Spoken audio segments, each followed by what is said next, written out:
पानी जीवन का सार है। यह सबसे कीमती कुदरती तत्व है। इसके बिना पृथ्वी पर जीवन संभव ही नहीं है।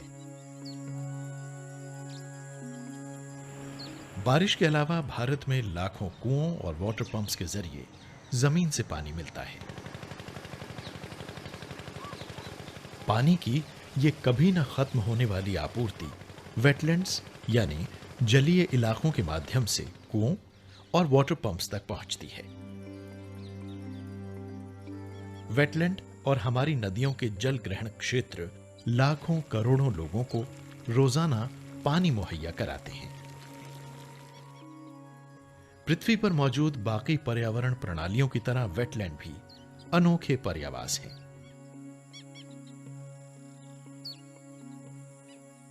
भारत इस मामले में खुशकिस्मत है कि यहां देश भर में अनेक जलीय इलाके हैं, जैसे कि गुजरात में कच्छ की खाड़ी, राजस्थान में सांबर लेक, पंजाब में हरिके, हिमाचल प्रदेश में रेणुका, उत्तर प्रदेश में इटावा, पश्चिम बंगाल में सुंदरबन, उड़ीसा में चिलिका, आंध्र प्रदेश में कोलेरू और केरल में कोटुली।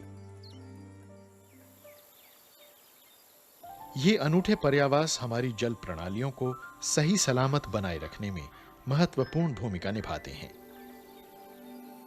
ये बहुत से प्रवासी जीवों का आशियाना है और ये जीव इस जीवनदायी पर्यावरण प्रणाली का जरूरी हिस्सा हैं। इन जीवों में छोटे छोटे माइक्रोब से लेकर मगरमच्छ, कछुए, पक्षी और स्वैम्प डियर शामिल हैं।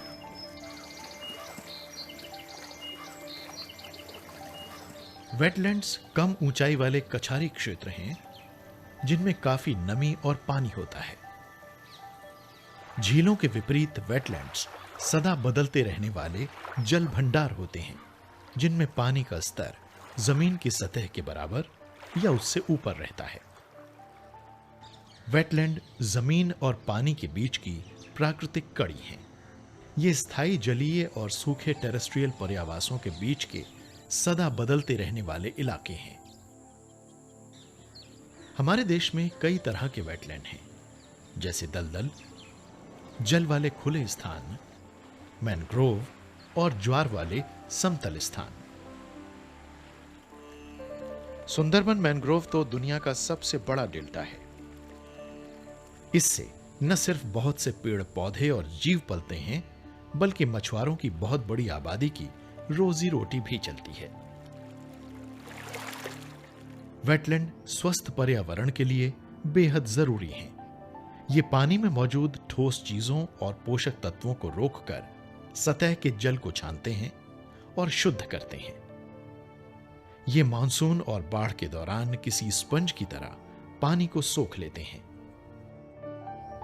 जब कुओं में पानी का स्तर गिर जाता है, तो आसपास के वेटलैंड से पानी उनमें रिसने लगता है। यह पानी धीमे धीमे कुओं, जलधाराओं और झीलों में पहुंच जाता है। इस प्राकृतिक चक्र के कारण कुओं और तालाबों में पूरे साल पानी का स्तर अगली बारिश तक ऊंचा और स्थिर बना रहता है। वेटलैंड्स में बहुत से जीव पलते हैं। ये 1/3 प्रवासी पक्षियों का आशियाना है, जो पूरी दुनिया से हजारों मील का सफर तय करके यहां आते हैं। यहां बहुत सी किस्म की मछलियां, कीड़े और जलीय पौधे भी पलते हैं। ये प्रजातियों की विविधता और एक पेचीदा आहार श्रृंखला को बनाए रखने में महत्वपूर्ण भूमिका निभाते हैं। लेकिन बदकिस्मती से भारत में ऐसे कई जीवंत इलाके बेजान रेगिस्तान में बदल गए हैं, क्योंकि यहां वेटलैंड गंभीर दबाव झेल रहे हैं।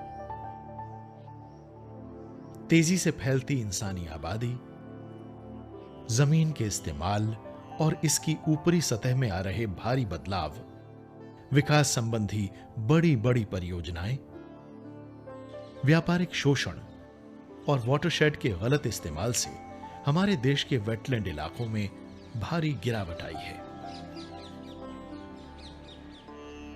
वेटलैंड्स के गायब होने से इन पर निर्भर रहने वाले पक्षी और जीव जंतु गायब होने लगे हैं। क्योंकि उनका पर्यावरण सिकुड़ रहा है।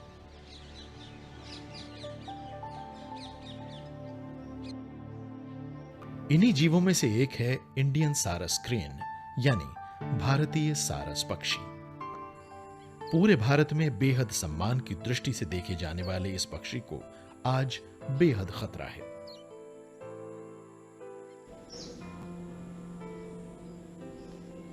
ताजे पानी की दलदल और मैदानों में पाया जाने वाला यह पक्षी सारा साल स्थायी रूप से वेटलैंड्स में ही रहता है। उत्तर प्रदेश के इटावा मैनपुरी वेटलैंड में दुनिया में सारस की सबसे बड़ी संख्या पाई जाती है। इसीलिए यह उत्तर प्रदेश का राज्य पक्षी और यह स्थान भारत में सारस का सबसे महत्वपूर्ण पर्यावास कहा जाता है। सारस सारी जिंदगी के लिए जोड़ा बनाते हैं। इस पक्षी की ऊंचाई 6 फुट और पंखों का व्यास लगभग 8 फुट होता है। इस तरह यह दुनिया का सबसे ऊंचा उड़ने वाला पक्षी होता है। इनकी उड़ने की तकनीक अनूठी और आसानी से पहचान में आने वाली होती है। उड़ान के दौरान इसकी लंबी गर्दन सीधी रहती है और काले पंखों के छोर नजर आने लगते हैं। इनकी लंबी लाल या गुलाबी टांगें पीछे की ओर निकली रहती हैं।